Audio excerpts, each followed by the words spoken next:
everyone. It's Sarah, the host of Unmuzzled, a podcast, P-A-W-D. We spell that because it's all about the animals all the time. This is such an important podcast, and I think back to my animals and microchipping and losing an animal, losing a pet, and not losing them death-wise, but losing them, literally losing them, and how important it is to have a microchip. Make sure that it's updated. And I bet at least 50% of you listening to this or watching this have not updated information on your microchip. So we're going to get to Jeanette in just a second. First up, presenting sponsors. Canine Cruise is the place to take your pet. They offer dog and cat boarding, dog daycare, pet retail, and mindful day school. With over 12,000 square feet of indoor space and a huge yard, they are the one-stop shop for professional pet care in Chicago. Bark Pouch makes 5 mess-free lickable treat recipes in 2 sizes for a delightful time with your dog or dogs. Their grab-and-go pouches make warm weather fun and easy breezy.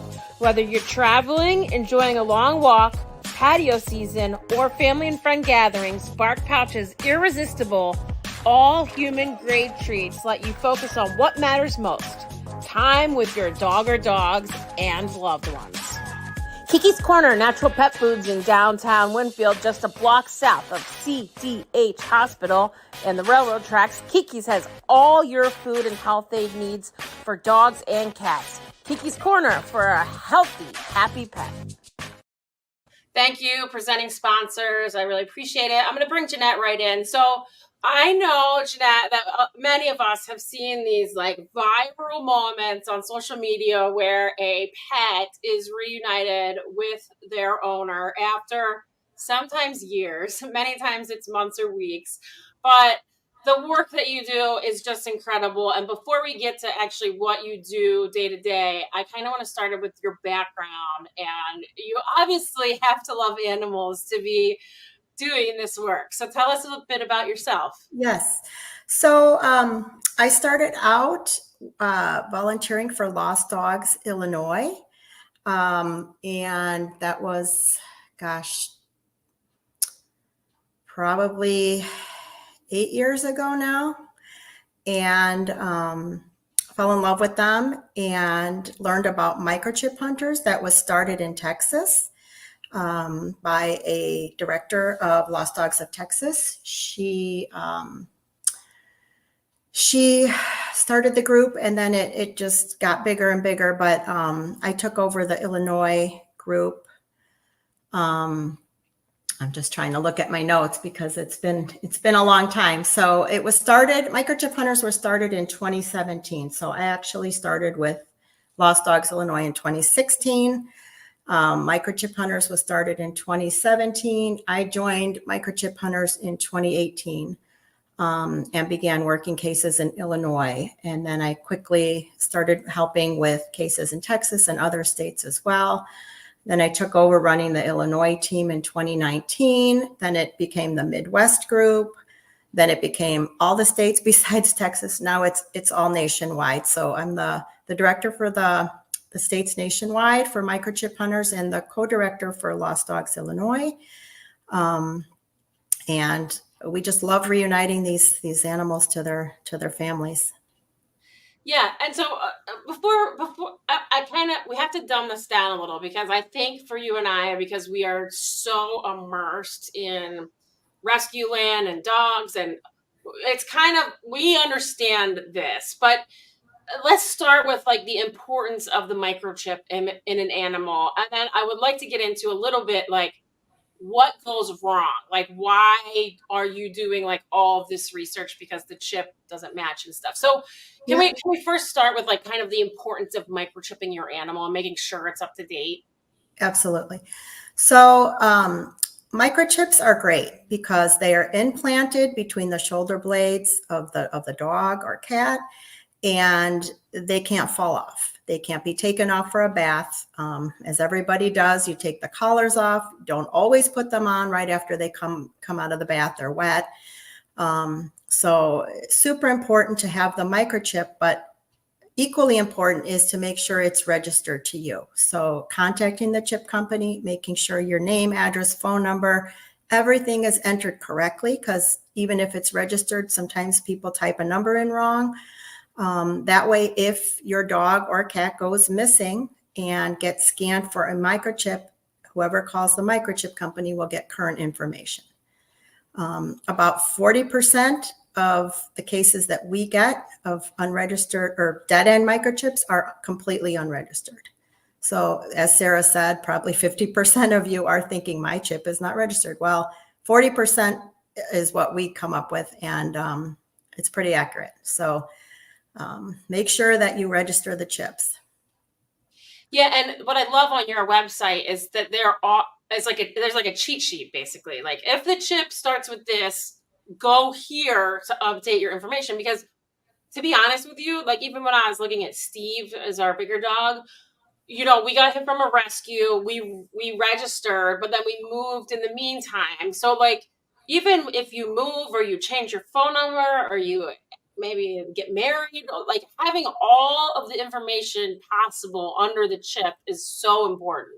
It really is. And even having an emergency contact is super important, but someone you can trust, because, you never know what's going to happen to you. And then if they contact someone that you haven't talked to in many years, they may have changed information as well. So it's always important to make sure that you keep a current registration and an emergency contact. Yeah, so important. So just to rewind a little, because I'm gonna kind of get into your lost dog experience with this too. The first thing you should do when you lose your dog is, and I'm going to say this because I have experience with this, number one, you have to keep calm, and you're not going to. You're going to freak out. You're going to go immediately, probably online and post, but, like, can you just take us, like, through, like, okay, as soon as you know the pet is lost, here's what you should do first? Well, every situation's a little bit different. So obviously, if your dog just got out, you're going to go look. We suggest telling people not to call or chase your dog if it's not a friendly dog. And basically, you're going to right away, the first thing you're going to do is look for your dog. And again, it's going to depend totally on the situation. Is the dog wearing a leash? How long have you had the dog? So there's various things you can do, but we suggest you post to Lost Dogs Illinois, get flyers printed, hand flyers to everyone in the area, so that if your dog is seen, they can call you, contact the chip company, make sure your information is up to date in case the dog ends up at a shelter. We're always hoping that the dog has a collar with tags and is microchipped. So, but those are really the basic steps. Yeah. And the one thing too that I think is important is, and I see you guys preaching this a lot on lost dogs or like all these neighborhood groups, and you just get, fortunately, unfortunately, when a pet is lost, you get everybody wanting to help, everybody wanting to crowd the area where the animal is. And that's like the last thing you want to do. But it's also really important to understand that a lost dog does not mean it is a bad owner. And I mean, I lost a dog before, and I would hope that people, so a lot of people think when they find a dog and maybe the dog is not in the best shape or, is skinny, oh, that dog does not belong, should not go back to the owner. And I'm so happy when you guys kind of preached this, like, on social media, because you get, unfortunately, a lot of these people that don't know, and it's not their fault. It's just they're not in it the way we are.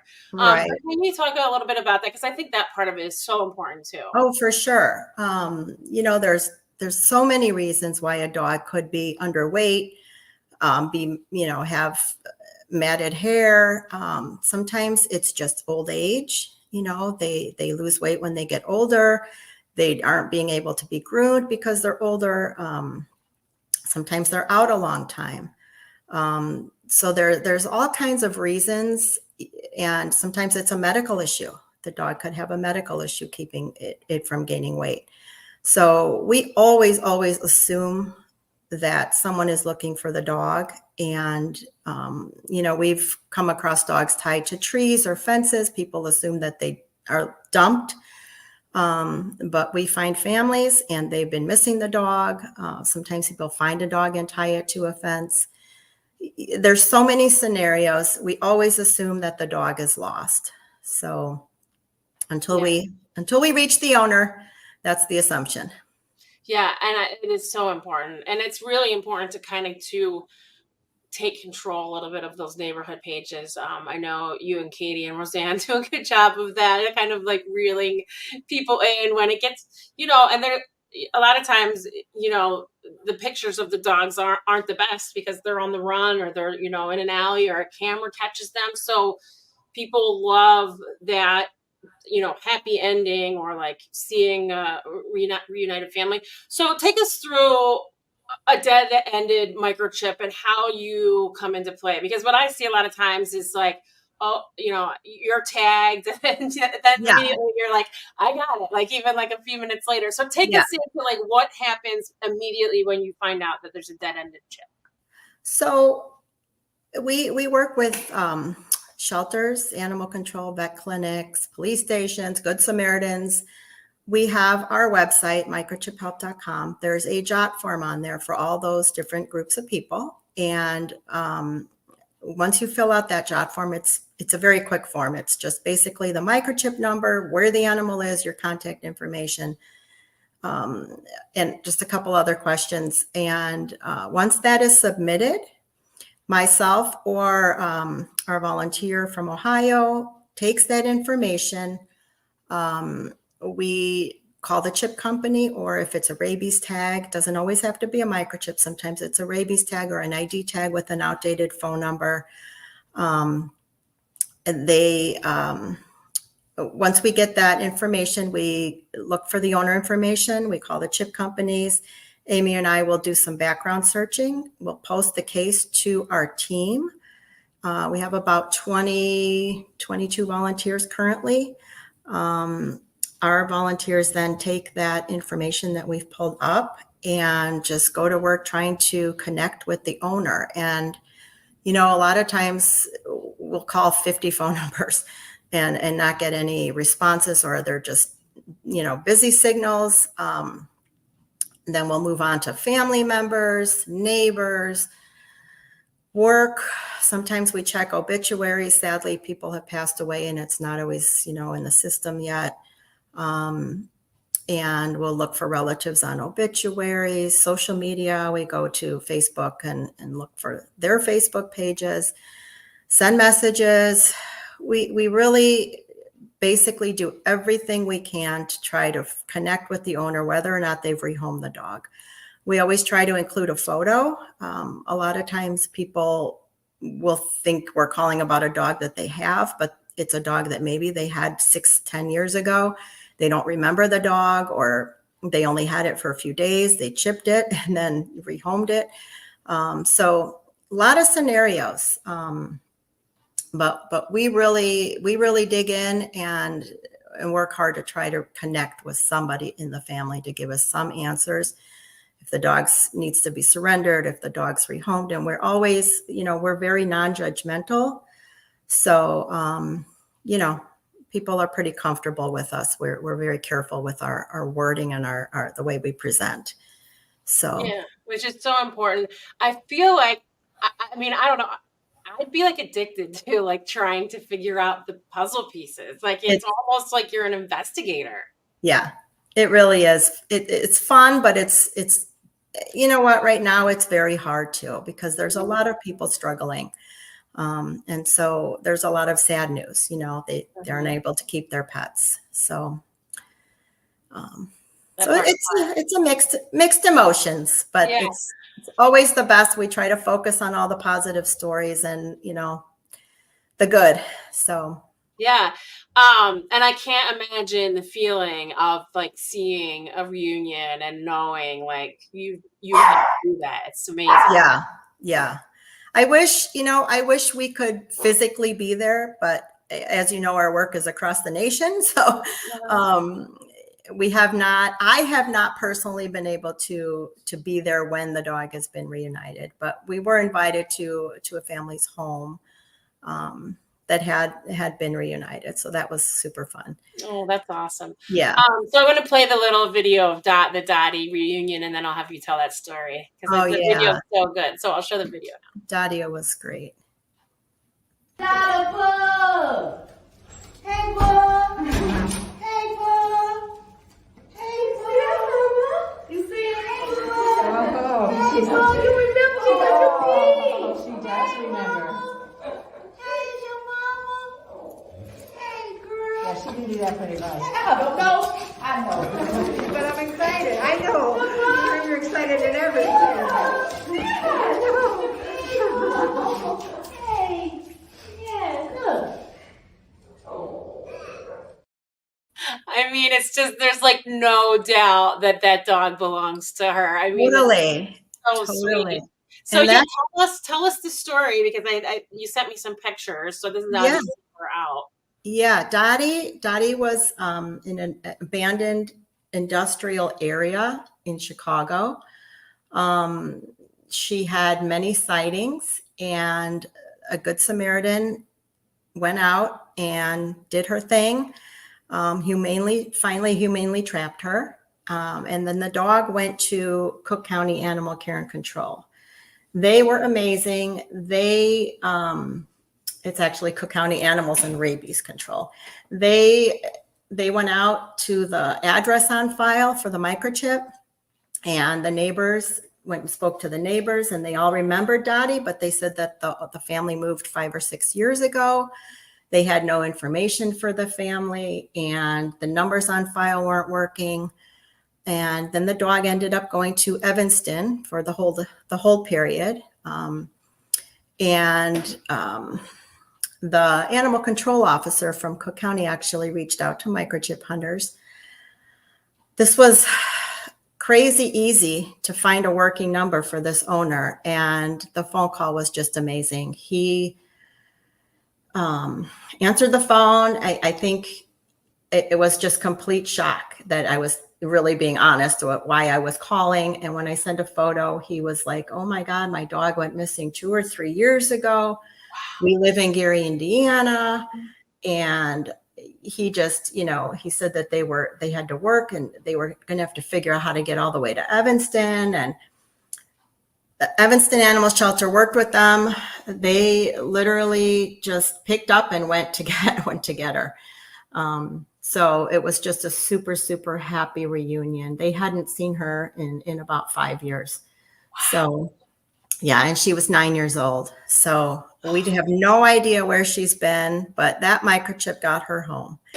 Even though it was not updated, but it just shows you how important, because you never know how long your dog's going to be missing, when it's going to happen, where it's going to happen, and the situations are always different. So just that was just a lovely reunion. And a lot of people helped with that dog. Yeah, it makes me tear up because I just can't imagine, number one, like having the person pick up on the other side of the phone and then knowing that you have their dog, and like how happy like you must be and they must be. It's just like, what a great feeling.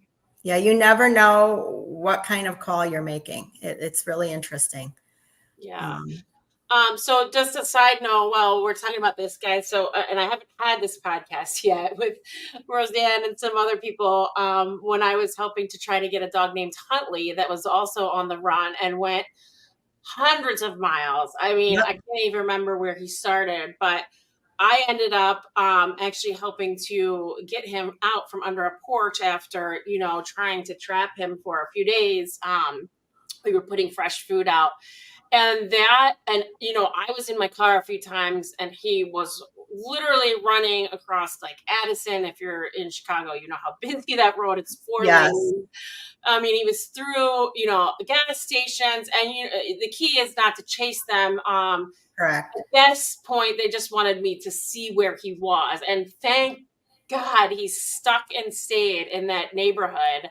And we kind of knew, where he was hanging out because it ended up being a quiet area. But I got a call, and it ended up being a friend of a friend, that he was under their porch, which was like the best case scenario. Like it's exactly where we needed him to be. And we ended up, kind of making sure that he stayed in there. The homeowner thankfully was on board with everything, and putting a crate there and like getting him into the crate. And I will never forget that feeling of like getting him in. And I had only been working on it for a week, at that point, because I lived near that area. Roseanne and everybody else had been working for months to try to get him. And I mean, dog traveled miles.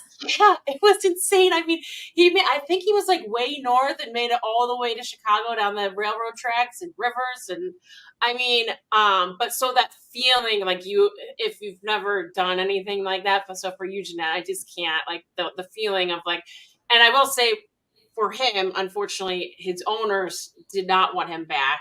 After he left the house, they did not want him back. So he ended up being adopted to an incredible family. And I got to see Huntley last winter. Roseanne and Elaine actually surprised me. And he came to the office. And I was like, I was just, teary and so happy because I never got to touch him. He went from the crate back to the rescue. I didn't, we didn't stop. There was no stopping. There was where you're like, let's go. So that feeling is incredible. And so the reason that I brought this up is because when you're doing this, it's really important, these sightings and spottings and not chasing, Yeah. But what happens is you get like this map, and I think this is what this is, of where the dog is and where it's been seen. Is that what this map is for kids? Yeah. So what is this story, Jen? Kitsune. So this dog had a microchip that was from Japan, and it was a dead end chip that the dog was found in South Carolina, Berkeley Animal Center in South Carolina.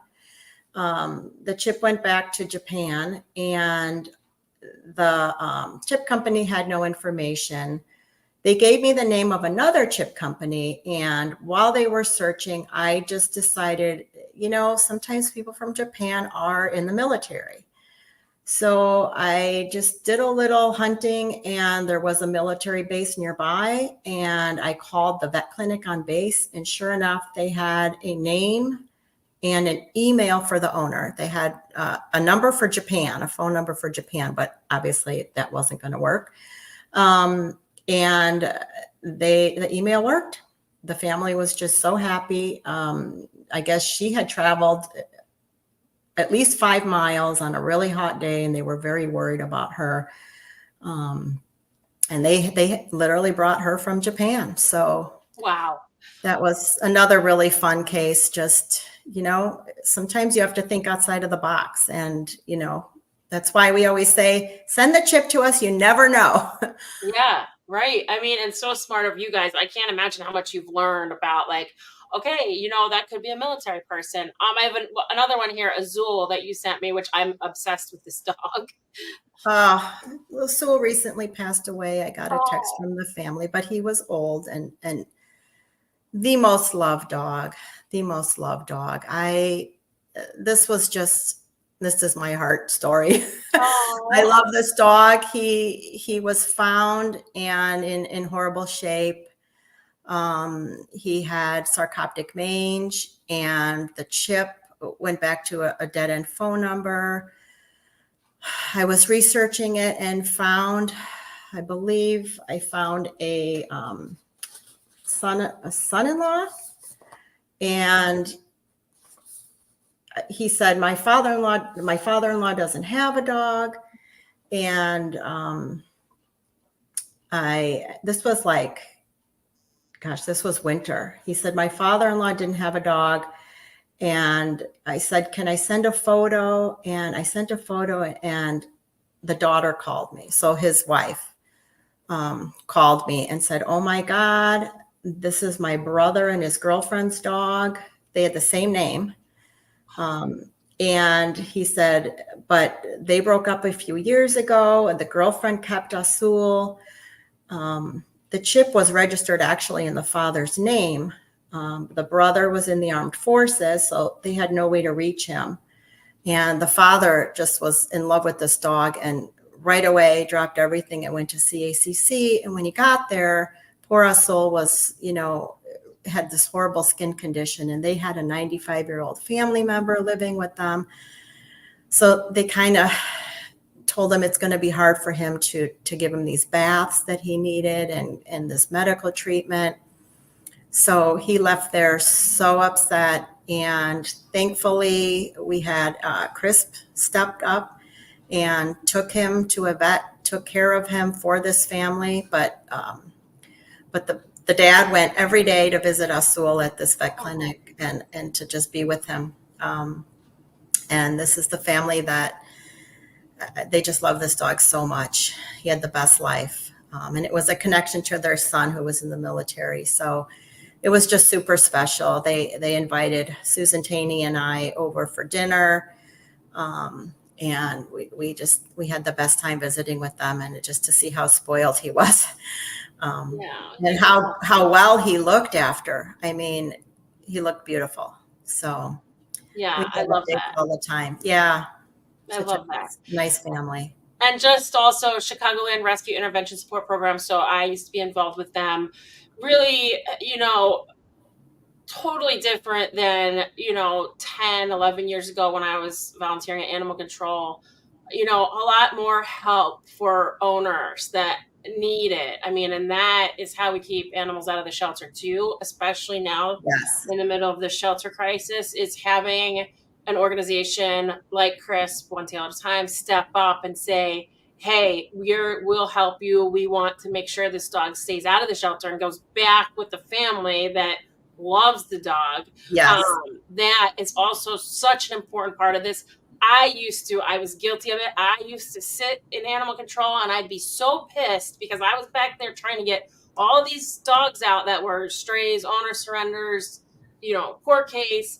And then there was a line of owner surrenders. I don't know what is happening in that family. That's not fair for me to judge those people, which we were just talking about at the beginning of this podcast. Yes. You could never, ever judge. And when I learned and wasn't so mad and young about all the animals coming in and the reasons and everything, when you listen to people and their story and talk to them and want to help them, it turns on a light in you that you didn't even know was there. Because, again, when you're younger and you're not as smart and you are selfish, you don't realize that many people are going through things where if you would just talk to them and listen to them and their stories and try to help them instead of immediately judging when a person's at the front desk with a dog or a cat or a hamster or whatever, it will help so much in so many ways. Yes. And I know you deal with that a lot, Jeanette, obviously. Yeah, we do.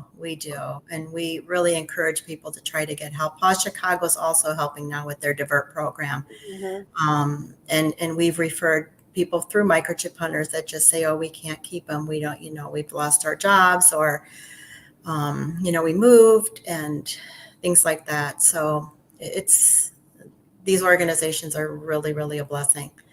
Mm-hmm. So for people that want to help you, I mean, I think it's incredible how many volunteers you have. Number one, I mean, being the director for this many states and this many people is a job. But how can people donate to you?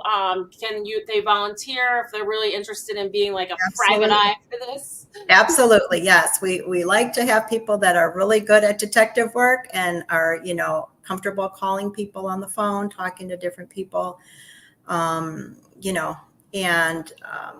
just go to our website, microchiphelp.com, and there is a volunteer application on there, so you can fill that out. We also have a link to make a donation. Our donations go to Lost Dogs Illinois. Our Microchip Help team is part of Lost Dogs Illinois. We are thank you. We are funded by them, and so we are two different organizations. Lost Dogs Illinois and Microchip Hunters works underneath Lost Dogs Illinois. So the donations go to Lost Dogs Illinois, but it does actually fund everything. Awesome. Yeah. And really important to support them.